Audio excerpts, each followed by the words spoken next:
Okay, sawa. Hii hapa ni STL Media Tanzania. Mimi ni presenter_YG. Usiache kushare, kusubscribe pia na kulike. Tuongee kidogo kuhusiana na masuala mazima ya afya. Na moja kati ya kitu ambacho nimekutana katika jamii ambayo inatuzunguka na watu wengi kwa wakidiscuss na ni kuhusiana pia na ugonjwa wa figo. Ulishawahi labda kusikia ugonjwa wa figo? Uenda unashai kusikia. Je, unajua dalili za ugonjwa huu wa figo? Nikusogezea baadhi ya dalili ambazo ukiziona katika mwili wako au ukiona kwa mtu ujue kwamba atakuwa ana matatizo labda ya figo imeshafeli. Imeshanielewa bwana? Ambapo kwa kuanza naweza kukuambia kwamba figo hufanya kazi nyingi kwa wakati mmoja na katika mwili wa binadamu, lakini mara nyingi watu hupuuza dalili za mwanzo za figo kushindwa kufanya kazi vizuri. Umeshanielewa? Unaambiwa hizi ni dalili za mwanzo.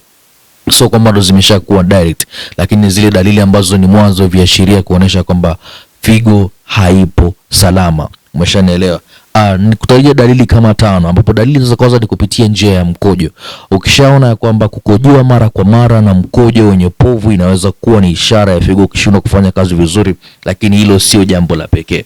Umeshanielewa? Haimaanishi kwamba kukojoa mara kwa mara alafu kama mkojo unatoka pia na povu ndio direct kwamba pia ni figo, lakini hiyo ni moja kati ya dalili inayoashiria kwamba figo pia haiko sawa.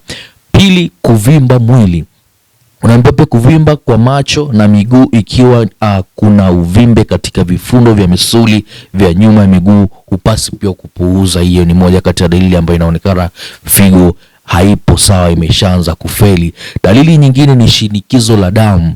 Ukiona kwamba shinikizo la damu huathiri figo, hivyo pia huongeza hatari ya figo kushindwa kufanya kazi kwa ufasaha.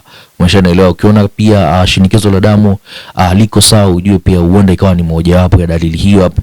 4 ni ugonjwa wa kisukari. Unaambiwa pia 80% ya ugonjwa wa figo wanaugua kisukari.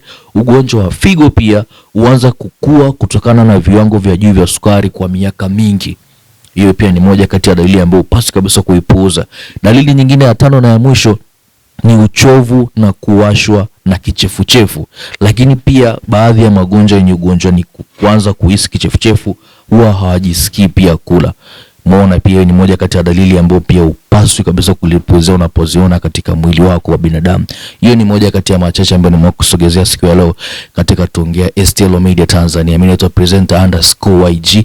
Usiache pia kufanya check up ya mwili wako kila wakati. Until next time. Ciao.